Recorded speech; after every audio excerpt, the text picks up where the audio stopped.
Good afternoon and welcome to this multi-location meeting of the Cabinet Scrutiny Committee on the 8th of November 2023. I'm Councillor Phil Rogers and I'll be chairing this meeting. Please could you ensure that your phones are switched to silent for the duration of the meeting. In addition, when asked to raise your hand, if members who are virtually viewing this meeting could raise your electronic hand, and for the members of the Council chamber, just raise your hand. For the purpose of declarations, I would like to confirm that we will be scrutinising items numbers 8, 10, 11 and 14 of the Cabinet papers today. Before I go any further, can I give my word of thanks to Councillor Carl Jordan, who stood in for me during my absence. Thank you very much, Carl. I have been informed that item 7 on today's agenda, on the Cabinet agenda, there has been an administrative error on that, and that will come back to Council on the 28th of November, come back to Cabinet scrutiny, and we'll have a look at that then. If there are any questions in between, Mr. Noelwyn Daniel will answer any queries following the meeting. Okay, thank you. Agenda item 2, declarations of interest. Has anyone here got any declarations of interest, please? Councillor Sharon Freegard. Yeah, I'd like to declare an interest. My husband works in Tata Steel. Thank you, Councillor Freegard. On to agenda item 3, the minutes of the previous meeting. They're listed on page 5 to 10. If you feel these are an accurate record of the meetings, can I please have a proposer and a seconder to approve these meetings? Has anybody got any questions on the minutes? Could I have a proposer, please? Happy to propose, Chair. Thank you. And a seconder? Thank you very much. Thank you, lads. Agenda item 4, safeguarding. These are listed on pages 11 to 16 of the Cabinet Scrutiny Committee report. This report is for noting. Do officers have anything further to add to the report? No, thank you, Chair. Thank you. Do members have any questions? No? Okay, I cannot see any indication. So this is report for noting, so it's duly noted. Agenda item 5, we move now to the Cabinet Board agenda. Pre-decision scrutiny. As I've mentioned already, item 7 on this report has been withdrawn today, as there are some administrative errors on it, and it will be returned on the 28th of November. On to item 8.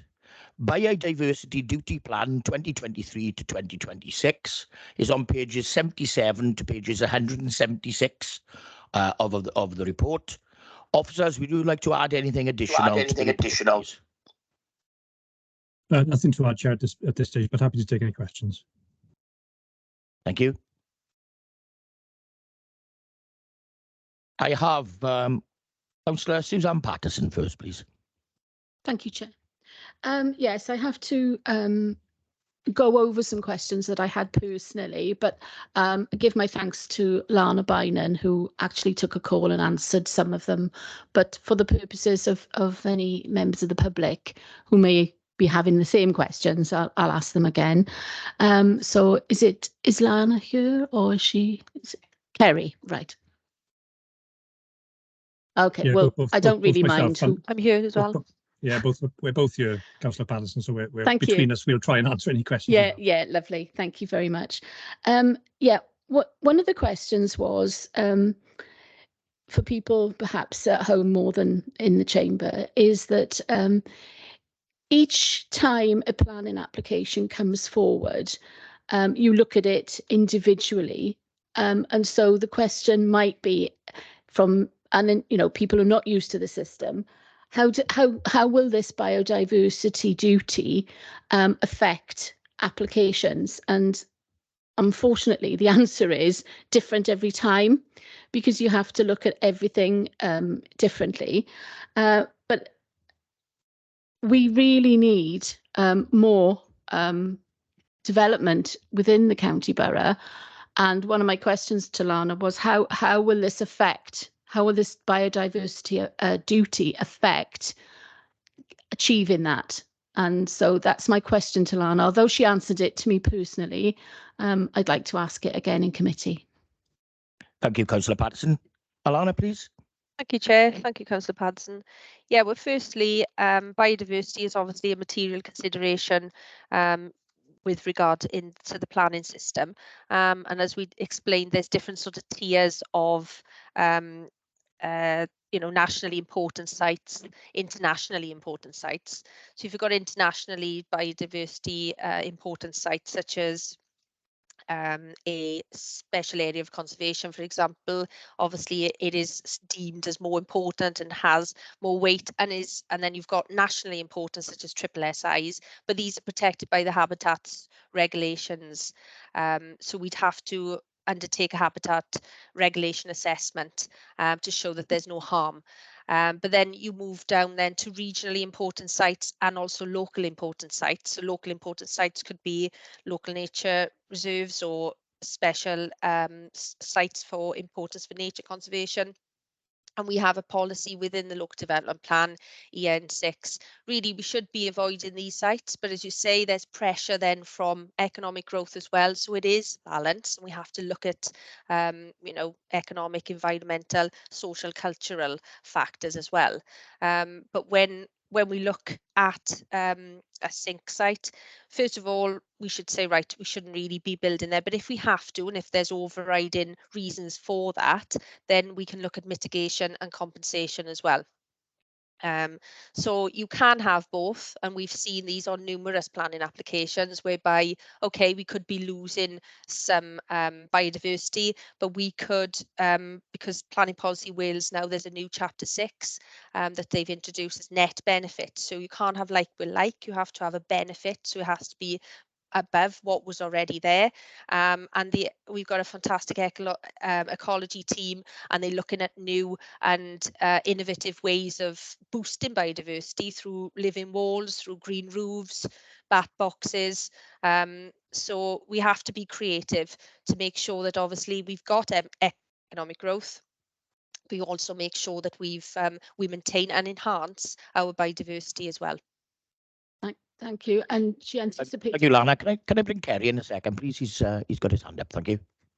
Yeah, thank you, Chair. It's just the only thing I'd add to what Lana's outlined. I think it's important for members as part of this call, or indeed any members of the public that will watch this recording back, is that this particular plan that this report relates to is much more than just relating to planning applications. It's about how we as a council are responding to our duties under the Environment Wales Act, which is all about how we as a council are demonstrating compliance with the Section 6 duty, and that is about how we embed the consideration of biodiversity in terms of our thinking, whether it be business planning, sort of development of plans, policies and projects, how in terms of our decision making at council, how we are embedding biodiversity into that thinking. And so it's while Lana has given a very sort of a comprehensive answer in terms of the planning process, this plan is much more than just the planning process, because obviously developers, as Lana has touched on, need to deliver. It's a national policy requirement for developers to deliver net benefit in terms of any biodiversity loss. So yeah, it was just to clarify that point. It is much more than just planning application related. Thank you, Chair. Thank you, Kerry. Very clear. Back to Councillor Patterson, please. Thank you very much. And I'm grateful to the two officers who anticipated further questions there, both of them, because I was going to be asking then about council-wide developments, which Kerry covered.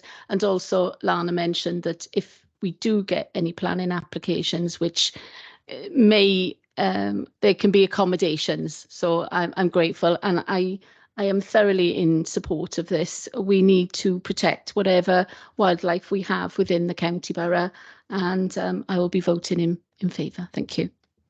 Thank you, Councillor Patterson. Are there any other questions on this item, please? I cannot see any indications. The recommendations are listed on page 82 of the Cabinet Agenda Pack. I'm happy to propose it. Can I have a seconder, please? Happy to second, Chair. Thank you, James. The members, please indicate if they wish to abstain. I can see no abstentions, Chair. Thank you, Alison. Members, if you do not indicate to the contrary, then I will take it that this decision is supported to Cabinet. I can't see any indications to the contrary, Chair, so the recommendation is supported Cabinet. Thank you, Alison. Moving along, agenda item 10, 2022 to 2023 Treasury Management Outturn Report. These are on pages 191 to 204 of the Cabinet agenda papers. Officers, would you like to add anything additional to the report? No thanks, Chair. Nothing to add, diolch. Thank you, Hugh. Do members have any questions for the officers? I have one question already lined up. Back to Councillor Suzanne Patterson, please. Thank you very much, Chair. Yeah, my question relates to something on, I think it was 197. Yeah, sorry, I'm just getting to the page after the last item. 197. And I actually wrote to Hugh, and I'm grateful for the answer that he sent back. It's to do with the table and other local authority loans. It seemed an awful lot to me, and in the response, the officer said that it was to do with liquidity over the end of the year and the beginning of the year. It wasn't for very long, but I do have supplementary questions about, have we repaid the whole amount and how much did it actually cost? Thank you. Thank you, Councillor Patterson. Hugh, could you come back in, please? Yeah, I suppose for the benefit of members who haven't seen the email exchange, so the question from Councillor Patterson was, what does the £10 million loan from other local authorities at the end of March relate to? And the response I gave was it was a short-term loan to cover liquidity and cash flow at the end of the financial year. It was taken out for the period 20th of March to the 12th of April 2023. Just for members to be aware, we manage our cash flow on a daily, weekly, monthly basis as part of our treasury management activities. But when we get to the end of the financial year, there's a lot of volatility in terms of cash coming in, cash coming out. So we borrowed £10 million for that period. The interest cost was £28,000, which is covered off from our treasury management budget. It was repaid in full on the due date of 12th of April. And just also to bring to members' attention, you'll see on the same page that at that point in time, we actually also had £53 million worth of cash invested elsewhere as well. So it was just purely a very short-term coverage of cash flow for that period. So happy to take any subsequent follow-on questions, Chair. Thank you. Many thanks, Hugh. Councillor Patterson? Yeah, thank you, Chair. You've anticipated my follow-on question there, Hugh. It was that did we not have that in our own reserves? Could we not have saved us? I know it's 28,000 and it was in a budget line, but we are told all the time now that, small amounts are very vital to the council. And I just wanted to know, could we not have done it any other way? Back to Hugh then, please. Yep, certainly, with the benefit of hindsight and a crystal ball, we wouldn't have had £53 million in fixed term investments if we knew we needed some of it at the end of the year. Like I said, at the end of the financial year, you've got significant volatility in terms of cash coming in and out. In terms of the investments of £53 million, over the course of the year, they generated interest of £1.5 million. So obviously there's a balance between investing and generating interest and running our cash flow balances as tight as we can. So there was a small cost of £28,000 in relation to that loan, but over the course of the year, we generated £1.5 million income as a result of our investment policy. So hopefully that helps. Thank you, Hugh. Very, very clear. It was just that I was, yes, I am happy. I'm not of a financial background, and I don't suppose any member of the public who was looking at the reports would be, although some would be accountants, I dare say. But I just wanted to clarify the point because it did seem a large amount, and I'm very grateful that the answer has come back so comprehensively. Thank you. Thank you, Councillor Patterson. Can I bring in next Councillor Sonia Reynolds, please? Thank you. One question that occurs to me, Hugh. I'm sorry, sorry to drop this on you, but this, I don't remember this happening in previous years. Can you clarify what the difference is in the current, what happened at that period as opposed to previous years? Back to you, Hugh. We are constantly borrowing money from other parties on a sort of short-term basis or a long-term basis from the government to cover cash flow, sort of local authority lending goes on all the time. It just so happens that this one spanned the end of the financial year, so was on our books as at the 31st of March. So it's been reported as part of this report. You know, if I gave you a schedule of the investments of £53 million, you'll see us lending to other local authorities as part of that £53 million as well. So it does happen. As I know, if you borrow from the government, you can only borrow for a period of a year. So if you need short-term cash, say for a couple of weeks, the only place you go to local authorities. So whilst you're right to point out it hasn't been appeared in this report previously, is part of our sort of day-to-day treasury arrangements, really. So I hope that helps. Thank you, Hugh. Thank you. Councillor Reynolds, fine. Yeah, Thank you. that's very Yeah, very clear. Thank you, Hugh. Yeah. Are there any more questions on this issue, please? I can't see any other indications. So this report is for monitoring only. So we'll move along then to item 11, which is a 2023 to 24 risk register monitor, which is listed on pages 205 to 216 of the Cabinet agenda report. Officers, would you like to add anything additional to the report? Noelwen? Nothing else to add, Chair. Diolch. Thank you, Noelwen. Questions on this? I'd like to bring in, first of all, Councillor Sharon Freegard, please. Thank you, Chair. Thank you for letting me speak today. I'd like to go to SR 18, and obviously it's good to see that we've made this addition. And I understand things have moved quickly now with Tata, and we wouldn't have done the work that perhaps we need going forward when the report was written. So I've got questions around SR 18, which ties in with SR 19 as well, and SR 14, because they're all round about the same thing. So I hope you'll bear with me while I go through this and go to right. I just wondered if it's been considered the impact on the local economy that not making steel will have. When we were discussing the Celtic Freeport and the electric arc furnace, we were in the mind that they would still be making steel and we would be using local steel. Now, if it's the case that we're not going to be using the steel, I think the impact on the economy and social services and tensions around unemployment will be significant going forward.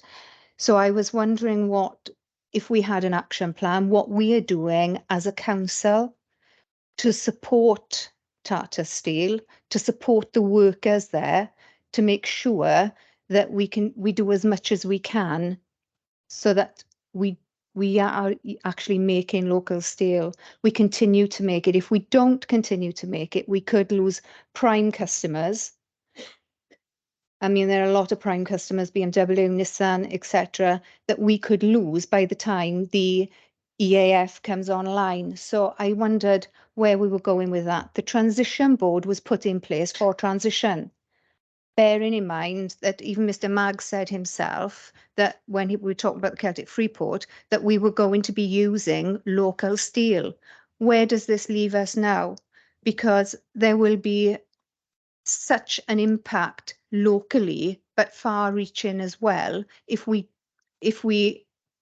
don't produce local steel, if they do shut the blast furnaces, which was not the intention and the original plan or the understanding that we had going forward when we were looking at regeneration of that area there. So I wondered, the transition board, I know that the leaders on the transition board, whether or not he has got some input that can help with supporting the steelworks, and what are we doing as a council to support the workers there? What lobbying can we do? Have we got an action plan so that if the worst case scenario happens, where are we going with social services, with unemployment and all the other issues that would impact on us? But it would be remiss of me to say today, particularly today, that our prayers and thoughts are not with the families of the people who died in the blast furnace 22 years ago. So I didn't want that to go without saying our thoughts and prayers are with the families, because we all know somebody who was ill and died at that time. Thank you. Thank you, Councillor Freegard. I'm sure all I've our got other all our questions, shift but left- not yeah, around okay. that. We'll come back in a second. Thank you for those, and thank you for reminding us all about that. Can I bring out Chief Executive Karen in on this one, please? Thank you. So I think it was relevant and appropriate that we included this as a strategic risk for the area. So I'm grateful that members, agree and support that. I think it's quite a frustrating position we find ourselves in, because we have had no information shared with us as a council on the transition plan. The impact assessments clearly will have been done around whatever the plan is that they are considering at the present time. And I know that frustration shared with other agencies as well. So all we know at the moment is that there are informal discussions going on between the trade unions and the company. And then obviously what we heard last week, because we were sat in this room when we were having the budget seminar, was that information was shared last week suggesting that the entire heavy end is due for closure possibly as early as next March. And the company hasn't made any formal announcement to that effect. So we don't know what status that information has at the present time. So we're in quite a frustrating position where we know there's a big change coming, but we just don't have any detail at the moment to get into the detailed planning and response that's clearly going to need to be made. What is happening in the background is that after the first meeting of the transition board, there have been 2 planning sessions involving a range of different agencies, one looking at what the immediate response might look like if there are job losses, and also impacts in the supply chain. So that all of the agencies will have a part to play in helping individual people, families and businesses are working together to make sure that they're mitigating the impact as far as is possible around that. And the council is part of that. So Andrew Thomas has, I don't know, Andrew's probably online. Andrew Thomas has joined that work to make sure that all of the parts of the council, our employability programmes, our business support arrangements, all of those are doing the right thinking and are ready to work with the other agencies once we know what the plan is and the timescales that we need to be working in. Nicola's been then helping me with the regen group that sits under the board to look at a couple of things really. So first of all, we absolutely want to understand what the economic impact of this decision is on our local economy. So we've got a specification for works that I've developed over the last couple of weeks, where we will get some consultancy paid for by the government to work out that local economic impact, but also as well to bring forward options and opportunities for creating alternative work here in the short, the medium and the long term. So we know from some of the discussions we've had before that we've got some projects that we've given planning permission for. So we've talked before about Wild Fox, GSRE and all of those things. It's really important the government helps us get those over the line. There is a big proposal to develop Talbot docks. You mentioned the Freeport. The ABP are due to come down hopefully before Christmas to give a bit of a presentation on the plans for the dock there. But if the government investment and the policies were put in the right place, there are ABP estimate there's 500 jobs just in constructing the works that would be needed down there at the port side. So that's another example of where we'll be wanting the government to help us get these things mobilised so we can create alternative employment that obviously will help with some of this. So there's a couple of things there. I think we've got a list of other ideas that we are busily generating that haven't yet gone through the planning process, that haven't got investment attached to them, that could be brought forward to create alternative jobs to strengthen our local economy and develop our local economy. So we're in the process of putting all of that together, and that'll feed into that economic analysis that I mentioned earlier.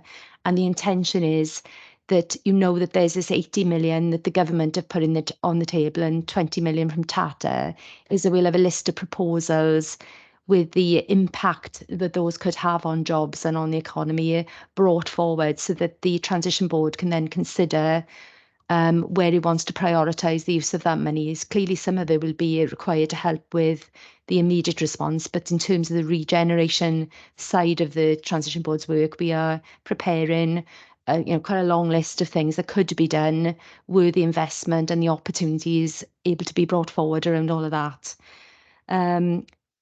Some of the other things we've started talking about, and it's really difficult because we didn't know the details. So, for example, if it is true that there's 3,000 jobs in the works, we don't know how many of those people are likely to take retirement, for example. We don't know the skills profile of the people that are going to be affected and when they would be released from the jobs that they're currently in. So one of the things we're talking about this morning is what can we do in terms of our own employment, because we are struggling to recruit engineers and surveyors and social workers and so on and so forth.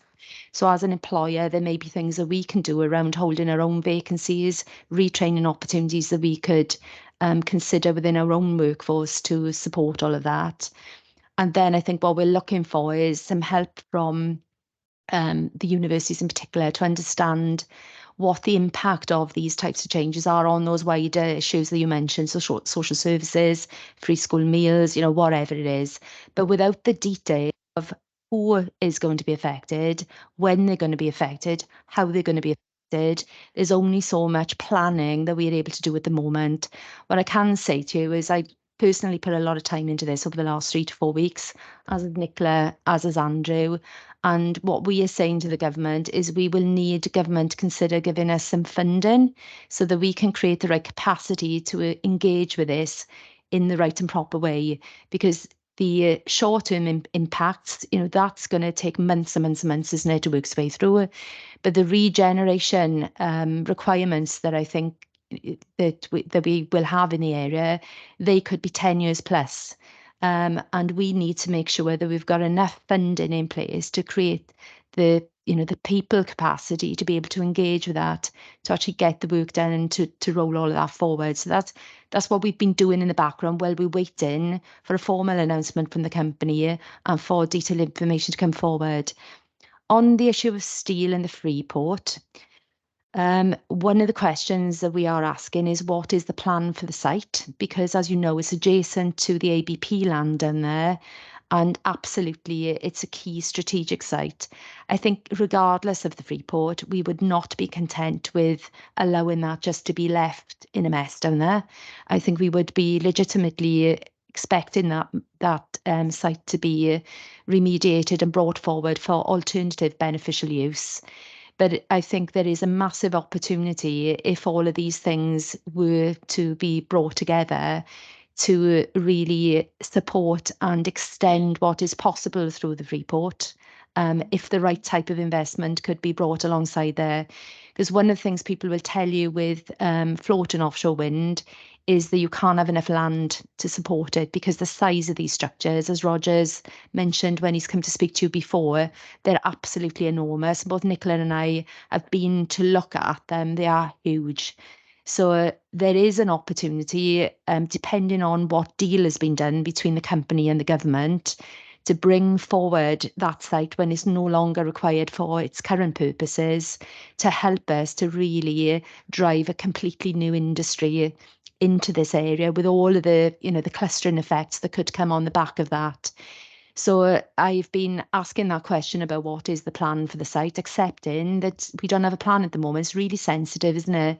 Because the company's saying they want meaningful consultation with the trade unions, and that's right and proper. I'm sure the trade unions will want to be putting forward counter proposals to the company. So what was released last week may change. We don't know, and we don't know the timing around it. But if and when a plan emerges, and if and when that site might become available for alternative uses, we would want to make sure that there is a government commitment to getting the right work done there and to secure the right type of investment in there so that we can grow and sustain an economy here over the medium to long term. It's clearly not going to happen overnight. But that's what we will be wanting, is we will want a very clear commitment from the Welsh and the UK government to the short, medium and long-term regeneration of Port Talbot, because the impact here will be massive. I'm already hearing in meetings with officials that, of course, well, what about this and what about that on this place and that place and wherever? None of those other areas are going to have the impact of Port Talbot. So I'm being really, really clear, and you can help me if you can get this message back politically. We must have a specific focus on Port Talbot, and that must not be diluted. If there is an impact somewhere else, it's right and proper that there is a piece of work and a focus on that as well. But that cannot be at the expense of having the right focus on this place. So we really, really need to be making sure that all parts of government, you know, and we got Michael Gove, we got David T.C. Davis, and we've got Vaughan Gethin on that transition board. We will be pressing on the 30th of November when the next board is due to meet to secure that commitment. It's really, really important. So I think probably in terms of steel products at the moment, the auction, the last auction for the rights in the seabed didn't produce any developer interest because the price wasn't set in the right place. The next auction round is scheduled to be early next year. My understanding is the government are going to move on the contract for difference and a number of the other policies that they need to shift on if they're going to get developers interested in putting their huge sums of money into this emerging industry that's needed. So I think in terms of the requirement for steel, that's a number of years off into the distance. What will need to happen is that they'll need to award those licenses. The contracts for difference process has been amended, so there's now 4.5 gigawatts that are going to be available in the next auction round, and there will be 3 1.5 gigawatt licenses awarded and only one developer per license. So there will be 3 developers identified by early part of next year. We don't know what design for the floating offshore wind turbines they're going to go with, whether they're going to be, you know, weighted more towards steel or whether they're going to be weighted more towards concrete. So that'll emerge once we know who the developers are, and then we can start to do more detailed work then on the supply chain, that we've got, and that we would need to create to try and get as much local content manufactured in Port Talbot, and clearly would need to be done on a competitive basis as well. So there's quite a lot of things around the pipeline for floating offshore wind that need to happen. So the requirement for steel is a bit off in the distance. And I do know that Tata have a number of non-disclosure agreements, memorandums of understanding with the developers about innovations in steel products that could be developed, tested, licensed to play into this new market. So I don't think any of that, in my understanding, has been prejudiced by what we heard last week. But I guess that's detail again that will emerge in the future. So hopefully I've answered the questions as best I can. But I think, to be honest, until we get more detail from them, we're kind of just doing a lot of scenario planning at the moment. You know, it could be this, could be that, but we really don't know. Just come back. Thank you, Karen. That's very detailed, to be fair, considering that we don't have much detail ourselves. Can I come back to Councillor Figard then, please? Yeah, I totally agree, Karen. We need to have the focus on Port Talbot. And I would ask that, I know that the official statement hasn't come through from Tata, but we need to have this on the risk register. We need to have regular updates just about this particular issue on its own so that we can track and see where we're going. And I am disappointed about the original understanding was that the heavy end wouldn't be all closed down and that we would continue going. And I understand what you're saying about the licenses and different ways of steel going forward, but we were going to manufacture steel until the electric arc furnace came on board. So we really need to be supporting and lobbying whatever we can do to try to help this situation move forward, because that was not the understanding initially. And you're talking about how we can facilitate new projects going forward. Well, let's hope people don't change their minds on those either, because this was not the original plan, and that's a concern. Why this has been changed right at the end or told to us, informing us right at the end. I do not know, but if whatever we can do to help, and the transition board, that's the whole point of the transition board, you know, that we were going to transit to the new electric arc furnace whilst having local steel still here and keeping our prime orders. But I totally agree with you. Thank you, Karen, for that. Thank you, Councillor Freegard. Karen, would you like to come back in, please? Just to come back, just in case there's members of the public watching the debate, clearly the responsibility for this decision is not a council decision. Understand this is a decision that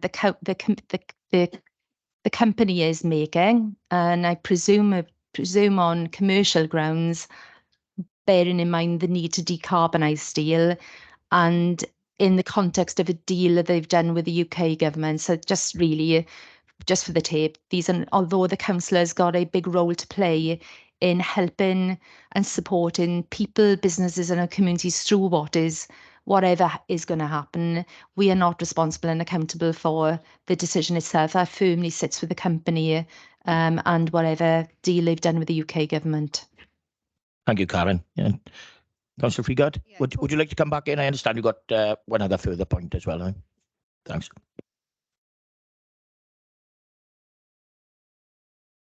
Oh, thank you. Right, moving on. I've got some other questions. Sorry, Just come in before you. can I just bring the leader in a second then, please? Thank Can I you. just say as well, Karen's given a comprehensive and detailed response there, and I just want to reiterate the point that the work that Karen, Nicola, Andrew and other officers are putting into this, and just further assurances to Councillor Freegard, everything that was said and the points you raised, we're already working on, and we're on board with that. For Talbot, we must not lose the focus of Talbot. There might be outside forces trying to put pressure, potentially. You know, that the 100 million of a transition fund isn't an awful lot of money, but the focus for jobs and how we go forward is important to Talbot. You raised a lot of points, as Karen sort of answered you on. Tata Steel are already talking to unions. The announcement was going to come out and then it was withdrawn, and we still don't know where we are. The information we need to understand what we will be focusing on, and we can give you assurances from officers and the administration, and I would dare say the whole council will be on board with making sure that Talbot is not lost in bringing whatever is needed to Talbot, because it's not just the case of the steelworks, is it?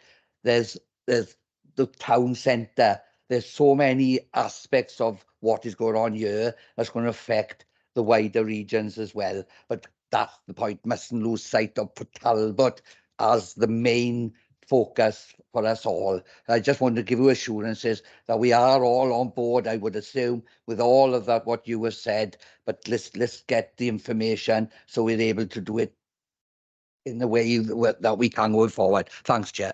Thank you, Leader. Can I just bring Councillor Sonia Reynolds in at the moment, please, for this point? Thank you. I'd just like to confirm as Deputy Leader of the Labour Group that this is not a political matter. This is a matter of importance to every member of this council, that we protect our communities and that we work and make sure that there are adequate resources and facilities and that we get as much as we can to deal with this situation. Thank you. Thank you, Councillor Reynolds.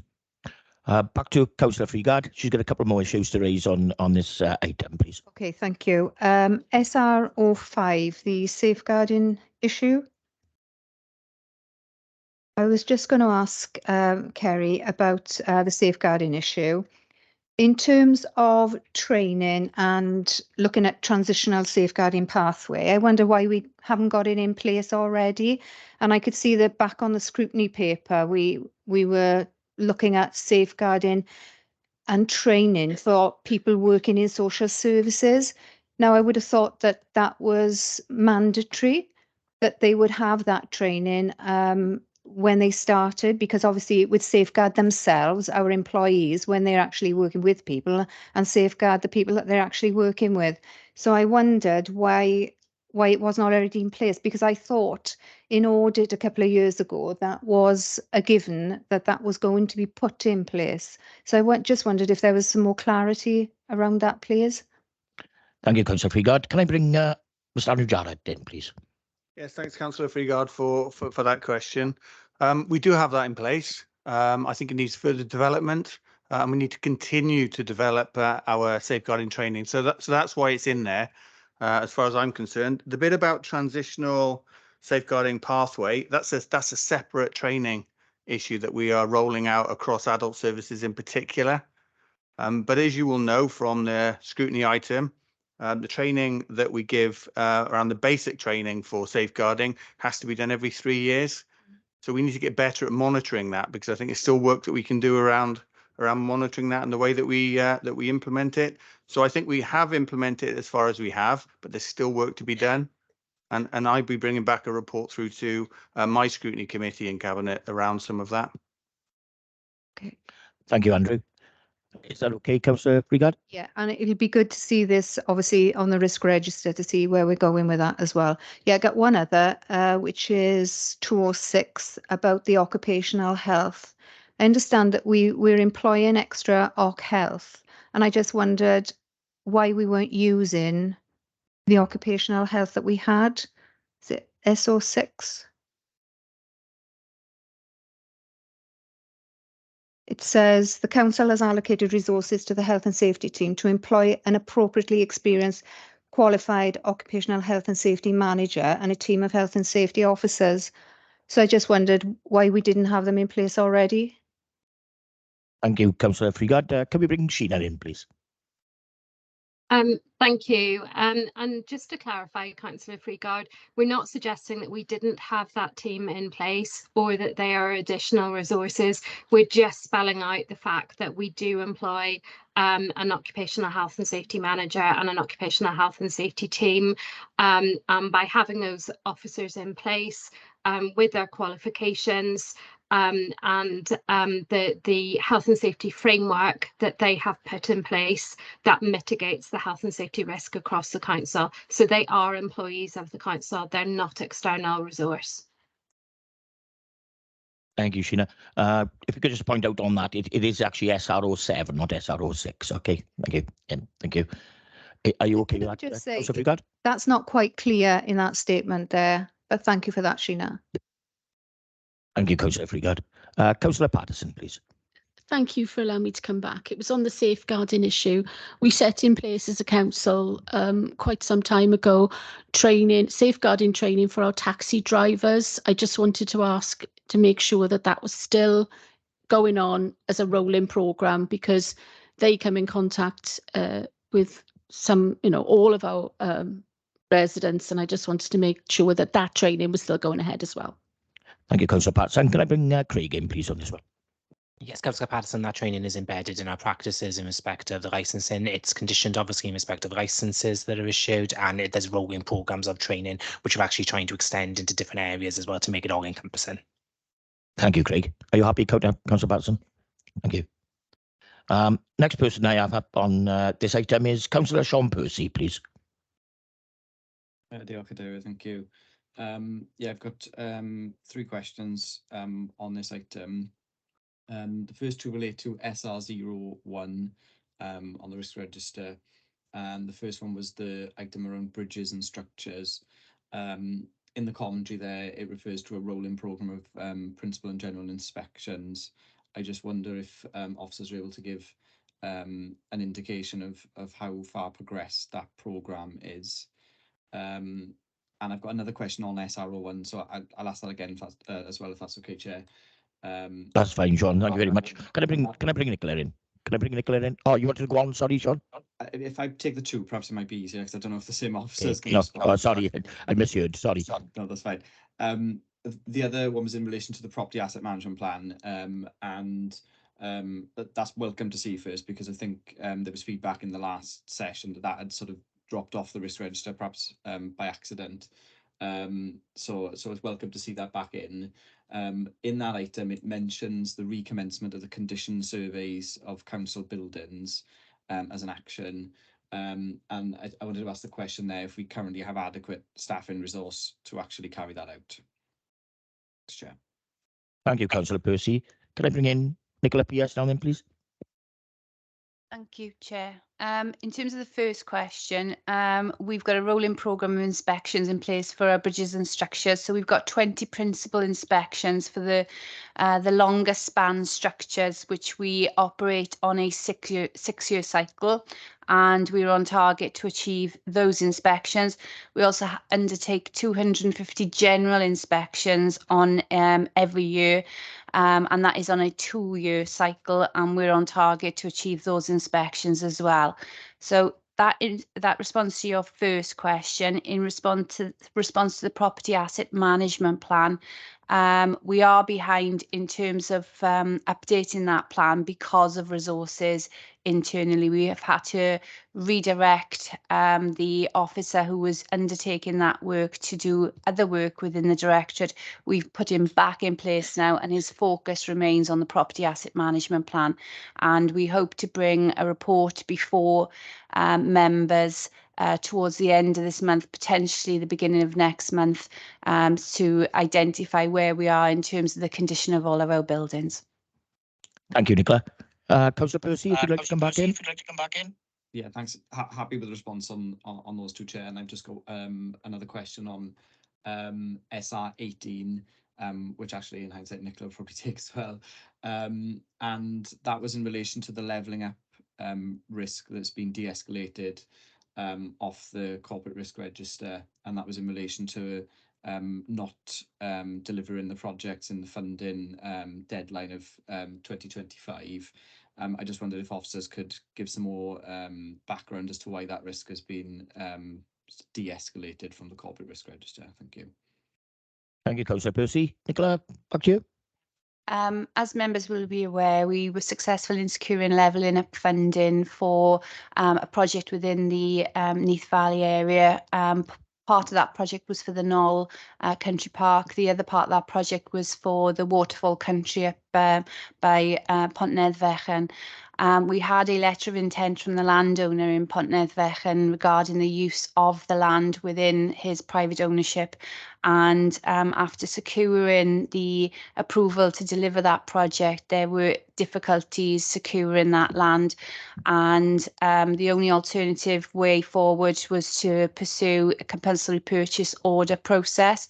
But those processes take some time to conclude, and the time that we were given by UK government to deliver that project didn't allow for us to pursue that opportunity, which is why that project was identified as being at very high risk of not being delivered.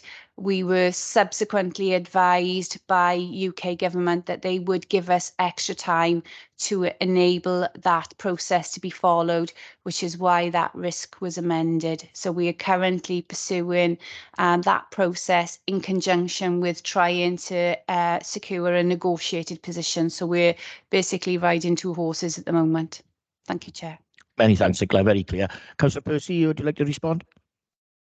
Yeah, only briefly, Chair. Yeah, again, happy with that response. I was aware there was a discussion around extending the timescale, but I wasn't sure if that had been sort of nailed down. So that's sort of comforting to hear that we've had that assurance that we've got a bit more time. Diolch.